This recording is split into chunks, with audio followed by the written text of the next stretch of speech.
Hey YouTube, this is Scott Seward here in Greenfield, Massachusetts, and I'm going through the old record collection.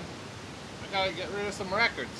I know that sounds crazy to a record person, but I end up with so many records, I run out of room. And I got a store, you know, so I got a good outlet if I want to get rid of some of the stuff I don't listen to. See, the problem is, I play a record and then I go, oh no, I can't get rid of that one. Like, for instance, this Weinberg Method record. I made the mistake of playing it, so now I'm going to keep it.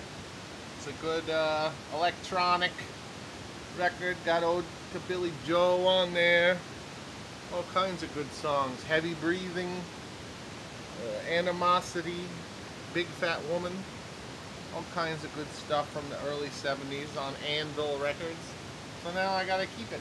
And I'm on the fence about this one. It's so nice. I had it in the store a long time ago, and I had a pretty hefty price on it because it's a nice copy. It's a good, you know, Vega label pressing of some choice Stockhausen and Kegel and Belize.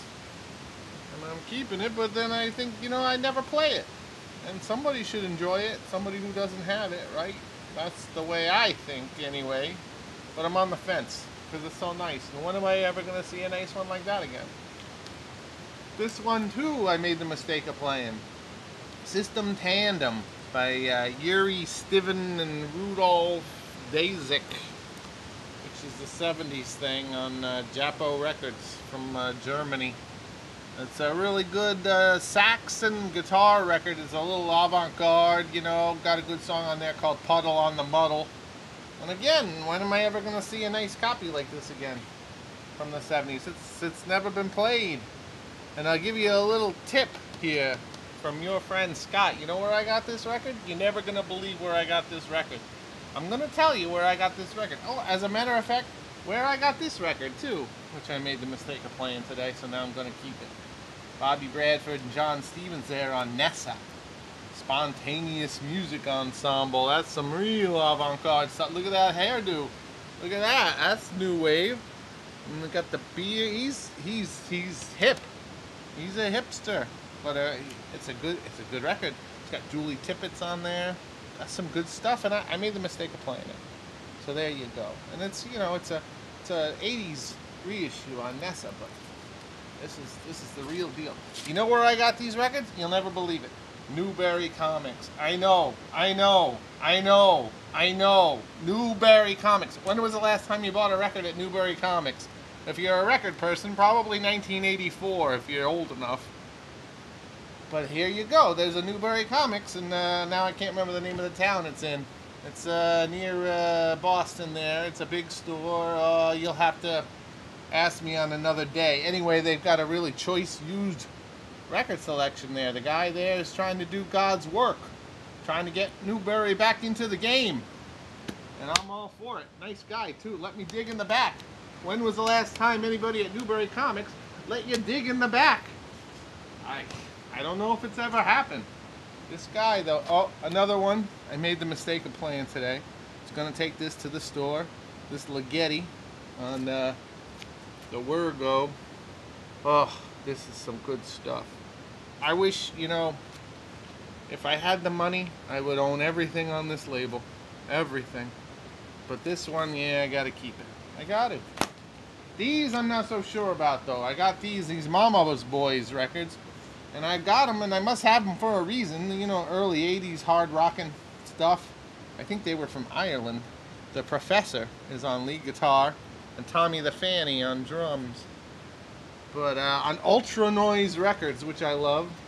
Ultra Noise Records got a great label there. Ultra Noise. So I gotta play them because I'm not sure. I mean, I must have kept them for a reason. I got this one too. Turn It Up. This actually has 2 records in it. It's got like a live EP or something in there.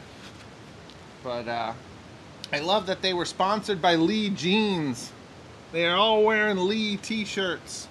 That is pretty dope, if you ask me. For whatever year this is, that's pretty dope sponsorship for the early 80s. You know what I'm saying? I can think of a lot of rappers that would have killed to have that kind of sponsorship. You know? Mama's, and then I got this one, Power and Passion, which I like. And again, with the dopeness, Jive Records. I don't know what's going on here. Plus Pussy Records, which I'd never heard of. And Roto Sound Music Strings. They got the Paste sponsorship. These guys were all about synergy, the corporate synergy for Mama's Boys. Jive Records. I can't believe it. That explains the Lee connection.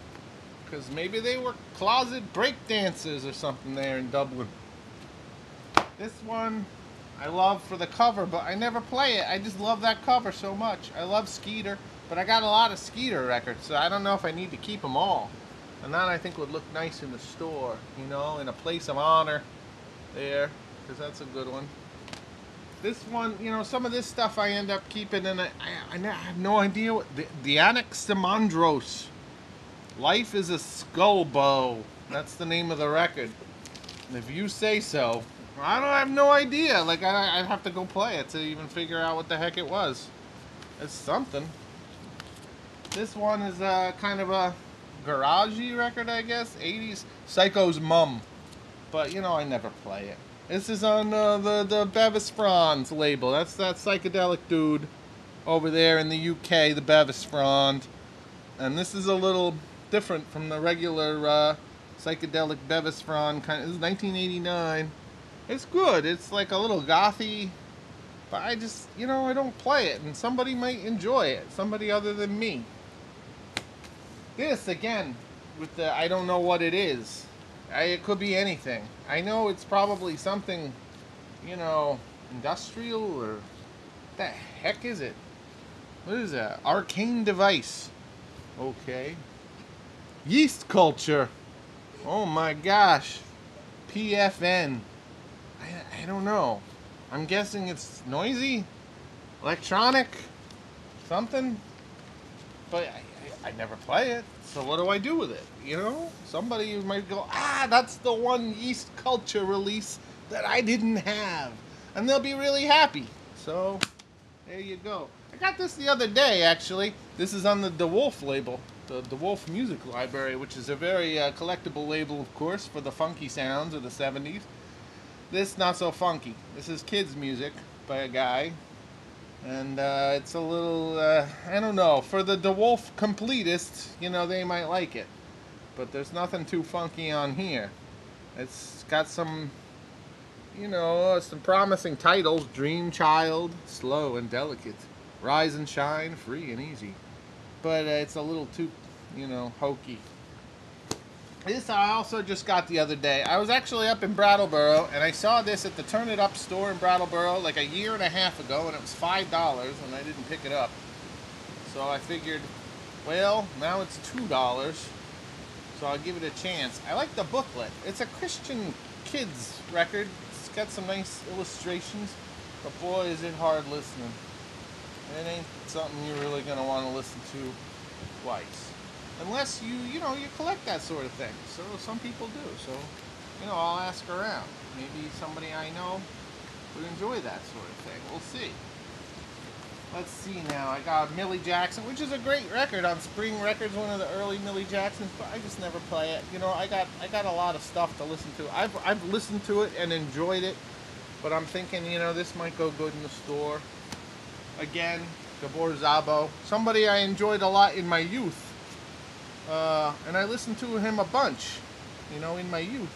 Look, Jimmy Keltner on drums. See, he's always there. He's always there for you. He's always going to be there. Jimmy Keltner. Oh, man. And it's this is a great one. This is a really spacey one. And I know people would love that. And then put that in the store, and it'll go like hotcakes. It'll be there for a week, if not. But, you know, I never play him anymore. You know, maybe I'm in my old age, I'm just not as free and easy as Gabor. There's another music library record. That's kind of cool for the budding DJs out there. The Martian Patrol, Bondage, The Big Break, Bad Boy, Mission 5, The Great Adventure. This is all very suspenseful music from the Perry Music Library there in Toronto, and that's good for the, you know, for the budding DJ shadows among you. Rasan, I think I already own a copy of this, and again, I don't play it that much, and it's a good one, and it looks nice in the store. I like to have nice looking records in the store, you know, and every once in a while I go through the stacks here at home and I say, hey, you know what? That would look nice in the store. Because that's the kind of guy. Another great disco record, Sylvette E. I think I have another one of those too. See, that's my problem. I end up getting doubles and triples of things, and I don't need that many. This is a great record though. This, again, I probably own 3 copies of this record, but everybody should have a copy, because it's, you know, it's demented. Just a demented record, you know? If you're, I don't care who you are, you don't have to be a Beach Boys fan if you just like demented music. Except, I don't listen to Except at home. I mean, I wish I did. I wish I, you know, I maybe would have to drink more to excess to really just listen to Except all night long, like I might have in my youth. But that's a cool cover. It's got a barbed wire through her brain or something there. I don't know. This one I just don't play. I like Frank Marino, but I just don't play the live album that much. I got 5 or 6 other Frank Marino records. I'm good with Frank Marino. More Except that I can bring into the store. Russian Roulette, that's a little more of you know, not one of their big hits, Russian Roulette, but that's a good one, and I know people will appreciate having that in the store. Don Shirley, I'm a fan, but I had these around. I played them a bunch, and you know, I had my fill. But this is, you know, if you're gonna look for Don Shirley records, these are the ones to get. These are nice solo piano records that he put out in the early 80s, I guess. There, 1980. Wonderful performances. I think there were 10 of them. I don't even remember how many. There were a lot, but beautiful, beautiful records. Somebody will enjoy those, I hope. Don Shirley, in general, not a hot seller at record stores. People kind of pass up his records, but these I don't think people should, because those are good. This is terrible. Bought that at a record show, just based on the cover. Mickey and Babs Get Hot. That's the name of the album on Bell. Mickey and Babs Get Hot. But, yeah, it's not so hot. That's not such a hot one. I got some English as a second language records there. ESL songs. Horace's Tale. I used to sing a song. These are all songs that are supposed to make it easier for you to learn English, but they're from the 70s. They're kind of cool, you know? And performed by the Brain Train. And they got David Greenberg on there. I don't know if that's the same one. I guess it could be the same David Greenberg from the famous, you know, old folks home records and stories that he does there. The Tales of the Duplex Planet. He actually lives down the street from my parents, if it's the same David Greenberg up there in upstate New York. But this is kind of interesting. Interesting record from the 70s. Crocus, same thing as the Except. I just don't find myself pulling out the Crocus like I might have when I was 12. Gene Page, that's a good funky record. Love Starts After Dark. Oh, there's just a whole bunch here. Chi-Lites. I got, you know, just stuff I picked up and probably meant to bring to the store a million years ago and just never did. There's a Pacific Gas and Electric record. There's a later one, PG&E.